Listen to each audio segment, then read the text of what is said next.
الحمد للہ وکفا وسلام علی عبادہ الذین اصطفیٰ اما بعد اعوذ باللہ من الشیطان الرجیم بسم اللہ الرحمن الرحیم الا ان اولیاء اللہ لا خوف علیہم ولا هم یحزنون الذین آمنوا وکانوا یتقون لهم البشرى في الحیاة الدنیا وفي الآخرة لا تبدیل لکلمات اللہ ذلك هو الفوز العظیم سبحان ربک رب العزة عما یصفون وسلام علی المرسلین والحمد للہ رب العالمین۔ اللہ تعالیٰ سے قرب کے دو راستے ہیں، ایک ہے ولایت اور دوسرا ہے نبوت۔ ولایت کسبی ہے، کسبی سے مراد یہ کہ محنت سے حاصل کی جا سکتی ہے، اور نبوت وہبی ہے، اللہ نے جسے چاہا نبوت عطا فرمائی۔ ولایت کا دروازہ کھلا ہے، نبوت کا دروازہ اللہ نے نبی علیہ السلام پر بند فرما دیا۔ جیسے ایک آدمی چاہے کہ میں پہلوان بنوں، اچھی غذا کھائے، روزانہ ورزش کرے، تو چند دنوں میں وہ پہلوان بن جائے گا۔ یہی معاملہ ولایت کا ہے کہ جو بندہ چاہے کہ مجھے اللہ کا قرب ولایت کا مل جائے، وہ تقوی اختیار کرے، گناہوں سے بچے، اسے اللہ کا قرب مل جاتا ہے۔ عام طور پر لوگ سمجھتے ہیں کہ ولی وہ لوگ ہوتے ہیں جو الگ مخلوق ہوتے ہیں، ہوا میں اڑتے ہیں، پانی پہ چلتے ہیں، وہ خوارق کی عادت ہوتی ہے، ورنہ وہ ہمارے جیسے ہی ایک بندے ہوتے ہیں، مگر انہوں نے اپنے آپ کو اللہ کے حکموں کے سامنے جھکا دیا ہوتا ہے، اپنی زندگی سے معصیت کو نکال دیا ہوتا ہے، اللہ کے مقبول بندے بن جاتے ہیں۔ یہاں ایک سوال پیدا ہوتا ہے کہ جو اولیاء اللہ ہیں ان کی نشانیاں کیا ہیں؟ سب سے پہلی نشانی کہ ان کے چہروں کو دیکھو اللہ یاد آتا ہے۔ اذا رؤوا ذکر اللہ، نبی صاحب نے فرمایا کہ ان کے چہروں کو دیکھو اللہ یاد آتا ہے، یہ ان کی پہلی نشانی ہے۔ ان کے دل میں جو اللہ کی محبت ہوتی ہے وہ ان کے چہروں سے جھلکتی ہے۔ جو تہجد کی ان کی برکات ہوتی ہیں، اللہ ان کے چہرے پہ سجا جاتے ہیں، پر نور چہرہ، ایسا چہرہ اپنائیت محسوس ہوتی ہے، محبت محسوس ہوتی ہے۔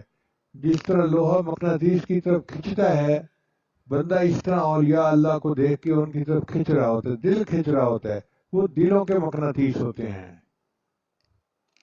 دوسری نشانی کہ ان کو موت بہت پسند ہوتی ہے۔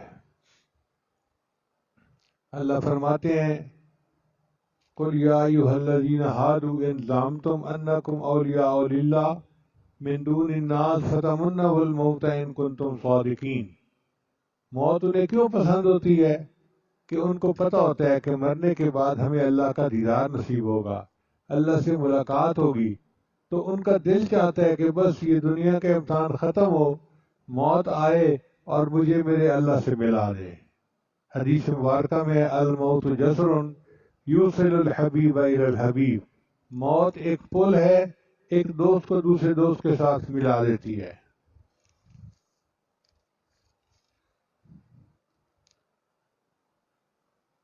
پھر ایک اعزاز ان کا یہ بھی ہے کہ اللہ تعالیٰ ان کو پرسکون زندگی عطا فرماتے ہیں۔ لا خوف علیہم ولا هم یحزنون، خوف کہتے ہیں باہر کا ڈر، اور حزن کہتے ہیں اندر کا غم۔ نہ کوئی باہر کا ڈر ہوتا ہے، نہ کوئی اندر کا غم ہوتا ہے، پرسکون زندگی ہوتی ہے۔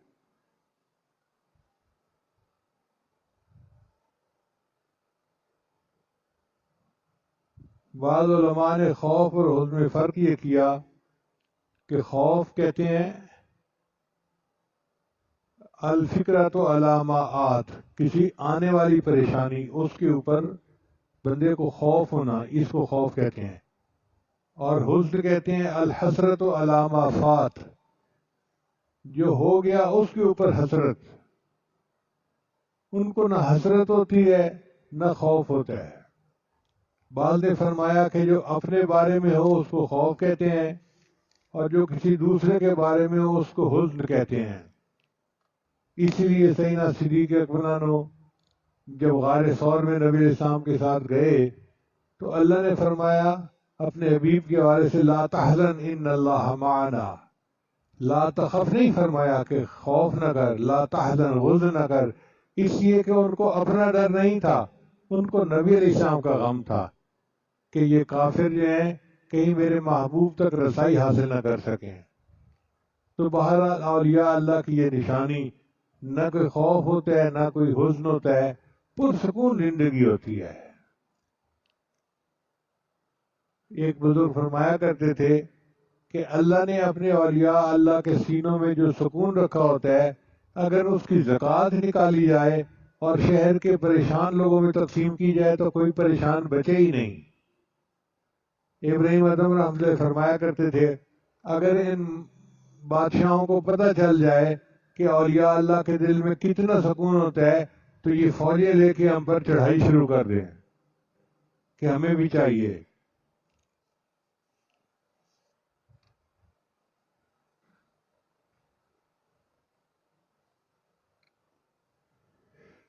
مشہور واقعہ ہے، ایک بزرگ تھے، ان سے بادشاہ وقت کسی وقت ناراض ہو گیا کسی بات پہ. اس نے فیصلہ کیا کہ میں ان کو 3 دن کے بعد بھوکے شیر کے آگے ڈلوا دوں گا. اس زمانے میں سزا دینے کی مختلف نوعیتیں ہوتی تھیں.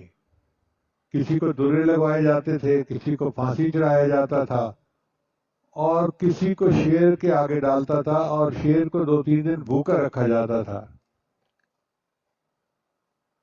اب بتائیں جس بندے کو بتا دیا گیا ہو کہ آپ کو 3 دن کے بعد بھوکے شیر کے آگے ڈال دیا جائے گا، اس کا کیا غم سے حال ہوتا ہے. مگر وہ پرسکون اللہ کی یاد میں ہے. چنانچہ جب 3 دن کے بعد شیر کو چھوڑا گیا تو شیر ان کے قریب آیا اور اس نے آ کے ان کے پاؤں چاٹنے شروع کر دیے. تو وزیر نے بادشاہ وقت کو مشورہ دیا کہ یہ کامل بندہ ہے اور ہم اس کی بے ادبی کر رہے ہیں، ایسا نہ ہو کہ ہم پر اللہ کا عذاب آ جائے، معافی مانگ لو. تو بادشاہ نے ان سے معافی مانگی اور ان کو گھر بھیج دیا. اب بیوی صاحبہ تو رو دھو رہی تھی کہ میرے خامن کو شیر کے آگے ڈال دیا، میں بیوہ ہو گئی. اچانک اس نے دیکھا کہ خامن گھر میں داخل ہوئے تو وہ بڑی حیران ہوئی، پوچھنے لگی آپ کیسے آ گئے؟ ان کا مجھے شیر کے آگے ڈالا گیا تھا، مگر شیر نے آ کے میرے پاؤں چاٹے اور بادشاہ نے مجھے واپس بھیج دیا. تو بیویاں بیویاں ہوتی ہیں. اس نے کہا اچھا مجھے سچی سچی بتائیں کہ جب شیر آپ کی طرف آ رہا تھا اس وقت آپ کے دل کی کیا کیفیت تھی، آپ کیا سوچ رہے تھے؟ کہنے لگے میں اس وقت یہ سوچ رہا تھا کہ اس کا لعاب پاک ہوتا ہے یا ناپاک ہوتا ہے. یعنی اپنی موت کا غم نہیں، یہ فقہی مسئلہ سوچ رہے ہیں کہ لعاب پاک ہوتا ہے یا ناپاک ہوتا ہے. ایسی اللہ تعالیٰ پرسکون زندگی عطا فرما دیتے ہیں. انہوں نے اپنی مرضی کو اللہ کی مرضی میں گم کر دیا ہوتا ہے، اس لیے پرسکون ہوتے ہیں. اب ہم سوچتے ہیں ایسے ہونا چاہیے تھا، ایسا نہیں ہوا. بھئی جیسے اللہ کی مرضی، جس نے کائنات کو بنایا ہے اسی نے کائنات کو چلانا ہے نا. ہم کون ہوتے ہیں اپنی مرضی کرنے والے؟ ذوالنون مصری رحمۃ اللہ فرماتے تھے تم اس شخص کے بارے میں کیا سوچتے ہو جس کی مرضی سے دنیا کا نظام چل رہا ہے؟ تو کسی نے کہا کہ حضرت یہ تو آپ نے بہت بڑی بات کر دی. فرمانے لگے کیوں؟ میں نے اپنی مرضی کو اللہ کی مرضی میں گم کر دیا. ہر کام اللہ کی مرضی سے ہو رہا ہے، لہذا میری مرضی سے ہو رہا ہے. تو اولیاء اللہ کو اللہ کی مرضی پر اطمینان ہوتا ہے اور وہ پرسکون ہوتے ہیں. ہماری طرح نہیں ہوتے جو تقدیر کے ساتھ کشتیاں کرتے پھرتے ہیں، یہ ایسی ہو جائے، یہ ایسی ہو جائے، یہ ایسی ہو جائے. پھر ایک اعزاز اولیاء اللہ کو یہ بھی ملتا ہے، اللہ ان کی گناہوں سے حفاظت فرماتے ہیں. اللہ تعالیٰ فرماتے ہیں اللہ ولی الذین آمنوا یخرجہم من الظلمات الی النور. اللہ ایمان والوں کا دوست ہے، ان کو اندھیرے سے نکال کر روشنی کی طرف لاتا ہے. تو اللہ اپنے اولیاء کو گناہوں سے محفوظ فرماتے ہیں. جس طرح ماں اپنے بچے کو بچاتی ہے، بجلی کی تار کو ہاتھ نہ لگائے، پانی میں نہ چلا جائے، کوئی اور نقصان دہ چیز نہ کر لے، اسی طرح اللہ اپنے اولیاء کی حفاظت فرماتے ہیں کہ وہ گناہوں کے قریب نہ جائیں.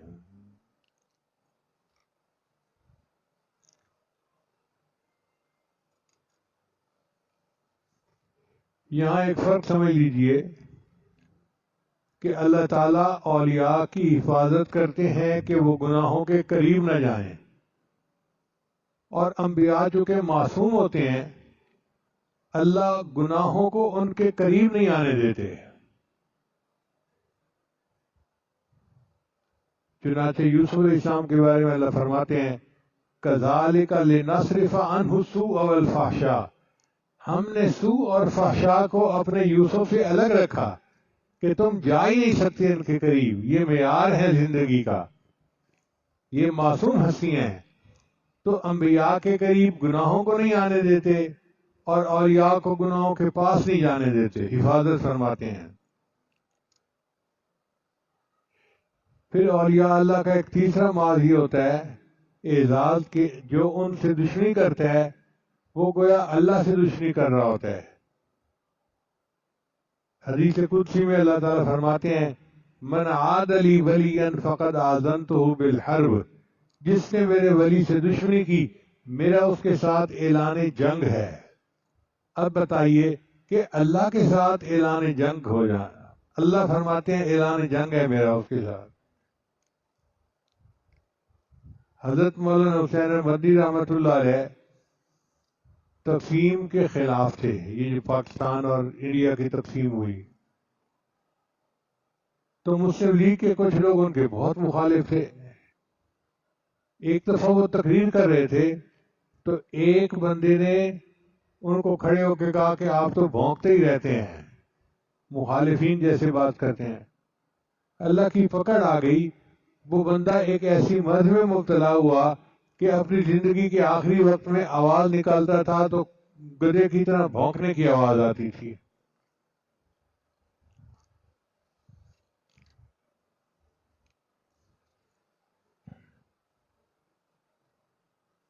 حضرت مولانا قاسم نانوتوی رحمۃ اللہ علیہ اولیاء میں سے تھے، مگر کچھ بدعتی لوگ ان کے مخالف تھے. انہوں نے ایک دن سوچا کہ یہ بڑا ولی بنے پھرتا ہے، ہم ان کا مذاق اڑاتے ہیں. ایک بندے کو چارپائی پہ لٹایا اور جنازہ بنا کر لے کے آئے کہ ان سے جنازہ پڑھوائیں گے اور جنازہ پڑھنے کے بعد وہ اٹھ کر مردہ بیٹھ جائے گا اور ہم کہیں گے دیکھو جی یہ ہے تمہارا ولی. حضرت نانوتوی کو پتہ نہیں تھا، چنانچہ جب جنازہ لایا گیا تو انہوں نے جنازہ پڑھا دیا. اس کے بعد وہ قریب آئے کہ یہ مردہ اٹھ کے بیٹھ جائے، مگر دیکھا تو وہ مرا پڑا تھا. حضرت نے فرمایا دیکھو بکرے پہ ایک دفعہ تکبیر پڑھی جاتی ہے وہ مر جاتا ہے، میں نے تو اس پر 4 تکبیریں پڑھی ہیں، اب یہ قیامت سے پہلے نہیں اٹھ سکتا.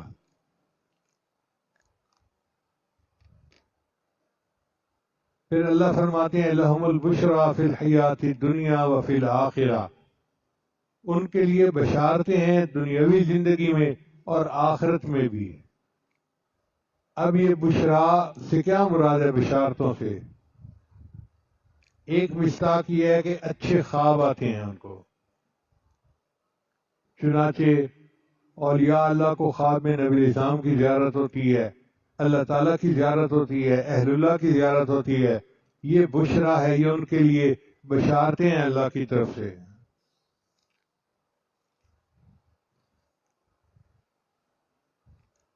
امام شافعی رحمۃ اللہ جب مصر تشریف لے گئے تو ان کو خواب میں نبی اسلام کی زیارت نصیب ہوئی. تو نبی اسلام نے ارشاد فرمایا کہ احمد بن حنبل جو عراق میں ہیں ان کے اوپر ایک امتحان آئے گا اور مسئلہ خلق قرآن میں ان کو کہا جائے گا کہ قرآن کو مخلوق مانو، تو میری طرف سے ان کو پیغام دے دو کہ وہ اپنی بات پر ڈٹے رہیں اور ان پر جو سختی ہو اس کو برداشت کر لیں، اللہ کامیاب کریں گے اور ان کا جھنڈا ایسا بلند کریں گے کہ کوئی نیچے نہیں کر سکے گا۔ تو امام شافعی رحمۃ اللہ علیہ نے ایک خط لکھا امام احمد بن حنبل کے نام، اور ایک ربیع بن سلیمان بندہ تھا، اس کو بھیجا کہ عراق جاؤ اور امام صاحب کو یہ خط پہنچا دو۔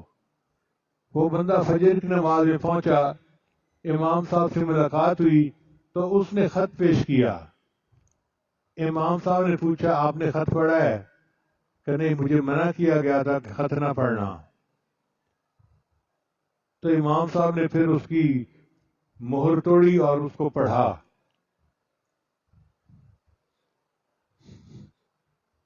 اور پڑھنے کے بعد امام احمد بن حنبل رونے لگ گئے۔ اس بندے نے پوچھا حضرت آپ رو کیوں رہے ہیں؟ فرمایا کہ اس میں ابن ادریس امام شافعی نے لکھا ہے کہ تمہارے اوپر آزمائش آئے گی، تم پکے رہنا اور اللہ تمہیں کامیاب کرے گا۔ تو میرے لیے تو یہ بہت بڑی بشارت ہے۔ اور جو خط لے جانے والا تھا وہ کوئی میری طرح کا بندہ تھا، اس نے کہا حضرت جب آپ کو اتنی بڑی بشارت ملی تو مجھے کچھ انعام بھی ملنا چاہیے۔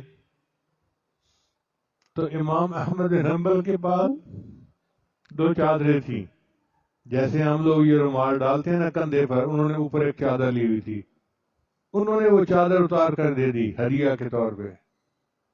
وہ بندہ واپس آیا، امام شافعی رحمۃ اللہ کو بتایا کہ حضرت میں نے امانت پہنچا دی اور سفر سے بخیریت واپس آ گیا ہوں۔ تو امام صاحب نے پوچھا امام شافعی نے کہ ہوا کیا؟ حضرت انہوں نے مجھے ایک چادر ہدیہ دی۔ امام شافعی رحمۃ اللہ نے فرمایا کہ دیکھو، نہ یہ میں تم سے قیمتاً مانگتا ہوں نہ ہدیتاً مانگتا ہوں، بس اتنا ہے کہ اس چادر کو ایک پانی کے اندر بھگو کے رکھ دو اور وہ پانی مجھے دے دو۔ چنانچہ اس بندے نے وہ چادر پانی میں بھگو کر رکھ دی اور امام شافعی کو وہ پانی دے دیا۔ کتابوں میں لکھا ہے کہ امام شافعی رحمۃ اللہ کبھی کبھی وہ پانی لیتے تھے اور اپنے چہرے پر اس کا مسح کیا کرتے تھے کہ ایک ولی کے کپڑے کا یہ پانی ہے، میں اپنے چہرے پہ لگاؤں گا تو میرا چہرہ منور ہو جائے گا۔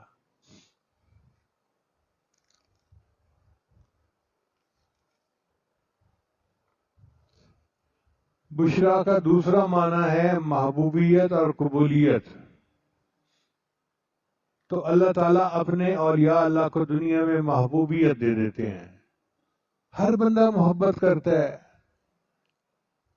بھئی یہ دور دراز سے قریب سے جو چل کے آتے ہیں، یہ کوئی دنیا کی چیز لینے نہیں آتے، اللہ نے ان کے دل میں محبت ڈالی ہوتی ہے، ایک نظر دیکھنے کے لیے ترس رہے ہوتے ہیں، ایک لمحہ پاس بیٹھنے کے لیے ترس رہے ہوتے ہیں۔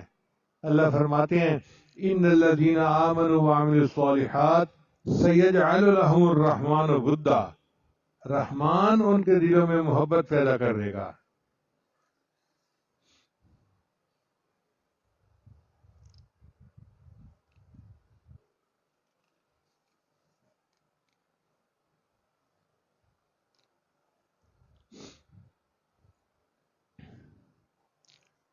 انسانوں میں تو محبوبیت ہوتی ہے، فرشتے بھی ان سے محبت کرتے ہیں۔ چنانچہ ہمارے سلسلہ کے دور سے حضرت مرزا مظہر جان جانا رحمۃ اللہ علیہ بڑے صاحب حال بزرگ تھے، ان کے خلیفہ تھے، ان کا نام تھا قاضی ثناء اللہ پانی پتی رحمۃ اللہ علیہ۔ یہ قاضی ثناء اللہ پانی پتی جو تھے یہ محدث بھی تھے، مفسر بھی تھے، ان کی تفسیر ہے تفسیر مظہری، اور فقیہ بھی تھے، یعنی تینوں اللہ نے علوم ان کو دیے تھے۔ اور حضرت مرزا مظہر جان جانا ان سے اتنی محبت فرماتے تھے کہ کہا کرتے تھے کہ اگر قیامت کے دن اللہ نے مجھ سے پوچھا تم دنیا سے کیا لے کر آئے ہو؟ تو میں قاضی ثناء اللہ کو اللہ کے سامنے پیش کروں گا، اللہ میں اس کو لے کر آیا ہوں۔ تو مرزا مظہر جان رحمۃ اللہ بیٹھے ہوتے تھے اور تھوڑی دیر بعد کہتے تھے کہ قاضی صاحب آ رہے ہیں، اور تھوڑی دیر بعد قاضی صاحب آ جاتے تھے۔ لوگ بڑے حیران ہوتے تھے کہ حضرت کو کیسے پتہ چل جاتا ہے۔ ایک بندے نے سوال کر دیا، حضرت آپ کو کیسے پتہ چل جاتا ہے؟ تو فرمایا کہ دیکھو، ہماری محفل میں فرشتوں کی بھیڑ ہوتی ہے، جب وہ فرشتے ادب سے کھڑے ہو جاتے ہیں تو مجھے اندازہ ہو جاتا ہے کہ کوئی ایسا اللہ کا ولی آ رہا ہے کہ فرشتے بھی ان کا اکرام کرتے ہیں۔ تو اولیاء اللہ سے صرف انسانوں کو محبت نہیں ہوتی، فرشتوں کو بھی محبت ہوتی ہے، جمادات کو بھی محبت ہوتی ہے۔ چنانچہ نبی علیہ السلام احد پہاڑ پر تشریف لے گئے، آپ کے ساتھ سیدنا صدیق اکبر تھے، حضرت عمر تھے، حضرت عثمان تھے، حضرت علی تھے۔ تو احد پہاڑ جو تھا وہ خوشی سے ہلنے لگا، جیسے کوئی چیز جھومتی ہے نا، ایسے جھومنے لگا۔ تو نبی علیہ السلام نے فرمایا، احد رک جا، تیرے اوپر ایک نبی، ایک صدیق اور 2 شہید موجود ہیں۔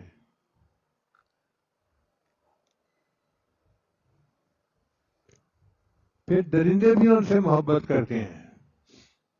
حضرت سفینہ رضی اللہ عنہ ایک صحابی تھے، ایک دفعہ اپنے قافلے سے پیچھے رہ گئے۔ اب جنگل تھا تو سمجھ نہیں لگتی تھی کہ جانا کہاں ہے۔ اتنے میں ان کو شیر نظر آیا، تو انہوں نے شیر کو بلایا اور کہا کہ دیکھو، میں نبی علیہ السلام کا غلام ہوں، راستہ بھول گیا ہوں، تجھے انسانوں کی بو آتی ہے، پتہ چل جاتا ہے تو مجھے قافلے تک پہنچا دے۔ تو شیر جو تھا اس نے حضرت سفینہ رضی اللہ عنہ کو اس قافلے تک پہنچا دیا۔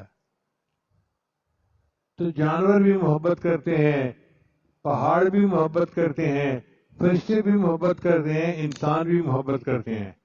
ایک یہ معنی ہے بشرا کا، اور تیسرا بشرا کا معنی ہے کہ بوقت موت یا موت کے بعد ان کو بشارتیں ملتی ہیں۔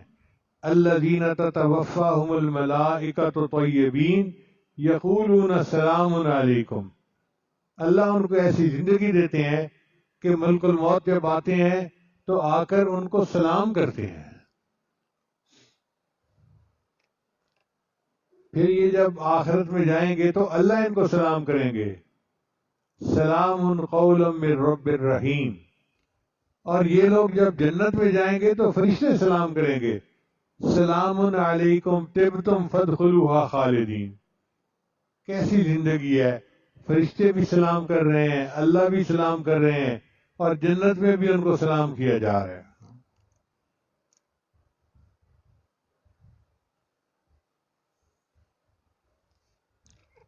ابن فارض رحمۃ اللہ علیہ ایک بزرگ تھے، موت کے وقت اللہ نے ان کو جنت دکھائی جو ان کا گھر ہوگا، تو انہوں نے چہرہ دوسری طرف کر لیا۔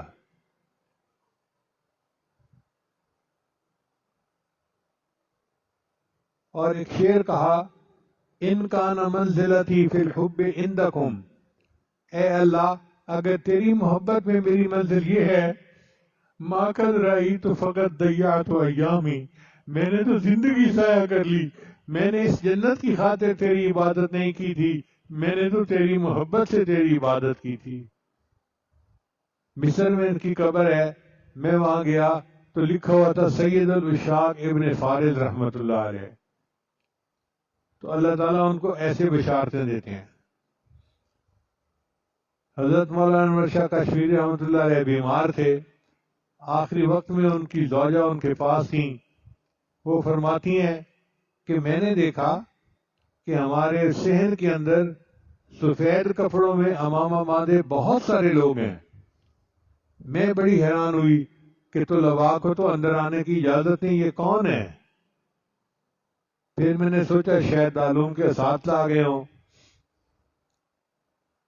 تو اتنے میں حضرت نے پانی مانگا، کلمہ پڑھا اور فوت ہو گئے۔ تب مجھے پتہ چلا کہ اصل میں حضرت کی وفات کا وقت قریب تھا، اور یہ فرشتے تھے جو حضرت کو استقبال کے لیے تشریف لے آئے تھے۔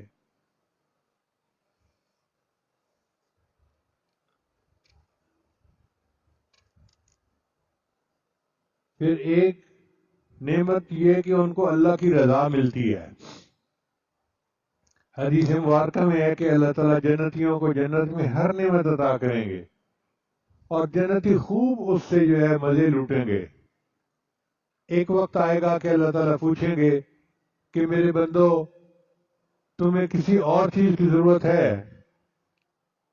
وہ کہیں گے یا اللہ ہر چیز تو موجود ہے، ٹول خدے، کچھ اور ضرورت نہیں ہے۔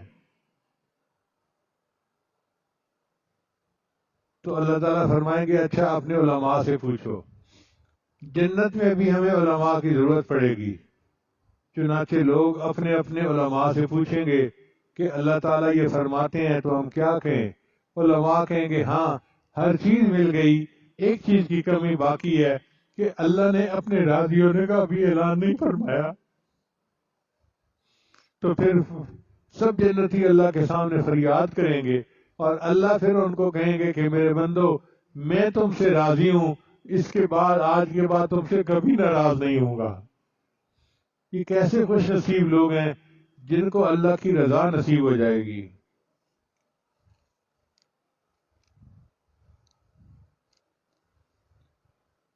اور یہ آخری اعزاز کہ اللہ ان کو نور فراست عطا فرما دیتا ہے۔ حدیث پاک میں آتا ہے اتقوا فراست المؤمن فإنه ينظر بنور اللہ، مومن کی فراست سے ڈرو، وہ اللہ کے نور سے دیکھتا ہے۔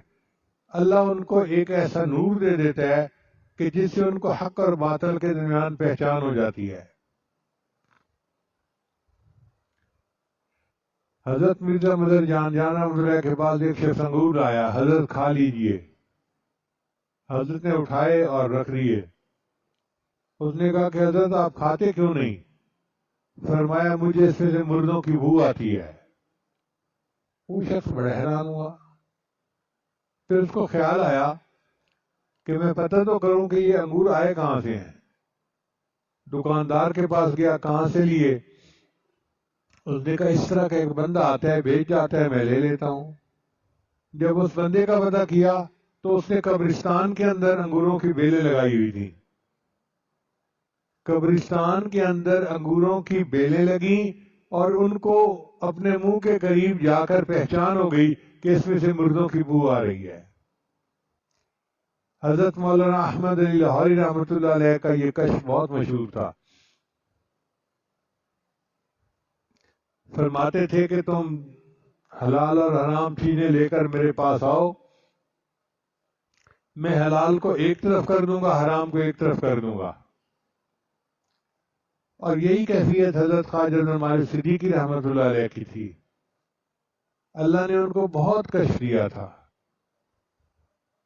حضرت مرشد عالم رحمۃ اللہ کے بڑے صاحبزادے حضرت قاسمی رحمۃ اللہ علیہ نے یہ واقعہ مجھے سنایا۔ کہنے لگے کہ ہمارے والد صاحب جو ہیں وہ تبلیغی سفر پر گئے ہوئے تھے، گھر میں ہی تھا۔ حضرت خواجہ نعمان صدیقی رحمۃ اللہ اسلام آباد سے واپس لوٹے اور چکوال تشریف لے آئے۔ میں بڑا خوش ہوا کہ مجھے خدمت کا موقع ملا۔ میں نے اماں جان کو بتایا کہ حضرت کے لیے کھانا بنائیں۔ اماں جی بھی بڑی خوش ہوئیں۔ جب میں کھانا لے کر گیا، دسترخوان پر رکھا تو حضرت صدیقی رحمۃ اللہ کھانا کھا نہیں رہے تھے۔ میں نے پوچھا حضرت کیا وجہ ہے، آپ کھانا نہیں کھا رہے؟ تو حضرت نے میری طرف دیکھ کر کہا تمہارے گھر میں یہ سور کیسے داخل ہوا؟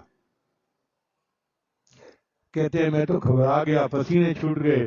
میں نے گھر آ کے اماں جی کو بتایا کہ اماں جی حضرت مجھ سے پوچھ رہے ہیں تمہارے گھر میں یہ سور کیسے داخل ہوا؟ کہنے لگی یہ سن کے اماں جی نے اپنے ماتھے کے اوپر ہاتھ رکھا اور کہنے لگی مجھ سے غلطی ہوئی، یہ جو پڑوسن تھی نا یہ مجھ سے بڑی مدت سے کہہ رہی تھی تمہارے پیر صاحب آئیں گے تو کھانا میں پکاؤں گی، تو میں نے صلح رحمی کے طور پہ کہہ دیا تھا اچھا تم بنا دینا، یہ کھانا ہمارے گھر کا نہیں، یہ کھانا ان کے گھر کا ہے۔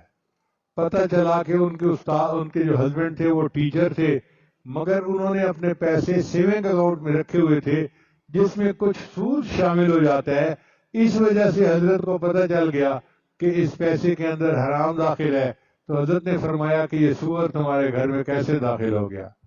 پھر اما جی نے اپنے گھر سے کھانا بنایا اور حضرت صدیق رحمۃ اللہ نے اس کو کھایا۔ یہ اعزازات ہیں جو اللہ تعالیٰ اپنے اولیاء کو عطا فرماتے ہیں۔ ہماری دعا ہے کہ اللہ تعالیٰ ہمیں معصیت سے خالی زندگی عطا فرمائے اور ہمیں بھی اللہ تعالیٰ اپنا قرب اور اپنی ولایت کا مقام عطا فرمائے۔ حضرت مولانا عبدالحق اکوڑا خٹک والے تھے، ان کے ہاں حضرت صدیقی رحمۃ اللہ علیہ 15 دن کا اجتماع فرماتے تھے علماء کا، اور امامت خود فرماتے تھے۔ علماء تو پھر علماء ہوتے ہیں، چھوٹی سی چھوٹی چیز کو بھی نوٹ کرتے ہیں۔ تو ایک عالم نے حضرت سے پوچھا کہ حضرت، میں نے دیکھا ہے کہ جب مکبر تکبیر کہتا ہے تو آپ تھوڑے وقفے کے بعد تحریمہ باندھتے ہیں، فوری طور پہ نہیں باندھتے، اس کی کیا وجہ ہے؟ حضرت نے فرمایا مولانا آپ تو علماء ہیں، آپ کے دل میں تو کیفیت بنی ہوئی ہوتی ہے، میں ایک فقیر آدمی ہوں، میں مصلی پہ آ کے کھڑا ہوتا ہوں، جب تک مجھے اپنے سامنے بیت اللہ نظر نہیں آتا میں نماز کی نیت نہیں باندھتا۔ آپ دیکھیے اللہ نے کیسا ان کو نور عطا کیا کہ مصلی پہ کھڑے ہوتے تھے تو سامنے بیت اللہ نظر آتا تھا ان کو۔ یہ نور ایقان ہے، نور فرقان ہے جو اللہ اپنے اولیاء کو عطا فرماتے ہیں۔ دعا ہے اللہ تعالی ہمیں بھی یہ سب نعمتیں عطا فرمائے۔ وآخر دعوانا ان الحمد للہ رب العالمین۔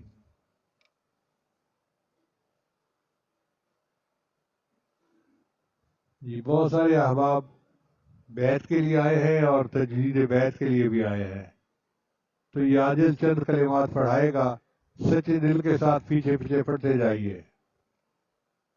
پڑھیے بسم اللہ الرحمن الرحیم۔ لا الہ الا اللہ محمد الرسول اللہ۔ آمنت باللہ وملائکتہ وکتبہ ورسلہ والیوم الآخر والقدر خیرہ وشرہ من اللہ تعالی والبعث بعد الموت۔ آمنت باللہ کما ہوا باسمائہ وصفاتہ وقبلت جمیع احکامہ اقرار باللسان وتصدیق بالقلب۔ اشہد ان لا الہ الا اللہ واشہد ان محمدا عبدہ ورسولہ۔ استغفر اللہ ربی من کل ذنب واتوب الیہ برحمتک یا ارحم الراحمین۔ ان کلمات کو پڑھنے سے ہم بیعت ہو چکے ہیں۔ چند معمولات ہیں جن کو باقاعدگی سے کریں گے تو اللہ تعالیٰ دل کو منور کریں گے۔ ان میں پہلا عمل ہے 100 مرتبہ استغفار صبح شام پڑھنا۔ دوسرا عمل ہے 100 مرتبہ درود شریف صبح شام پڑھنا۔ تیسرا عمل ہے قرآن مجید کی تلاوت روزانہ کرنا۔ اور چوتھا ہے چلتے پھرتے ہر وقت دل میں اللہ کو یاد کرنا، ہتھ کار ول دل یار ول۔ اور پانچویں ہے مراقبہ کرنا۔ مراقبہ تمام معمولات کا لب لبابہ نچوڑ ہے۔ طریقہ بہت آسان ہے۔ جب نماز پڑھ کے فارغ ہوں صبح شام تو تھوڑی دیر کے لیے آنکھیں بند کر کے اللہ سے لو لگا کے بیٹھ جائیں کہ اللہ کی رحمت آ رہی ہے، دل میں سما رہی ہے، دل کی ظلمت اور سیاہی دور ہو رہی ہے، اور میرا دل اللہ اللہ اللہ بول رہا ہے، میں سن رہا ہوں۔ پڑھنا نہیں ہے زبان سے، دل پڑھ رہا ہے، میں سن رہا ہوں۔ جب بندہ یہ گمان لے کے بیٹھتا ہے تو حدیث مبارکہ میں ہے کہ میں اپنے بندے کے ساتھ وہ معاملہ کرتا ہوں جو وہ میرے ساتھ گمان کرتا ہے. انا عند ظن عبدی بی. تو اللہ اس کے گمان کو پورا کر دیتے ہیں اور تھوڑے عرصے میں اس کو اپنے دل سے اللہ کی ایک آواز محسوس ہوتی ہے. وہ جن کا عشق صادق ہے وہ کب فریاد کرتے ہیں، لبوں پہ مہر خاموشی دلوں میں یاد کرتے ہیں. ہم بھی اپنے اللہ کو اپنے دلوں میں یاد کریں.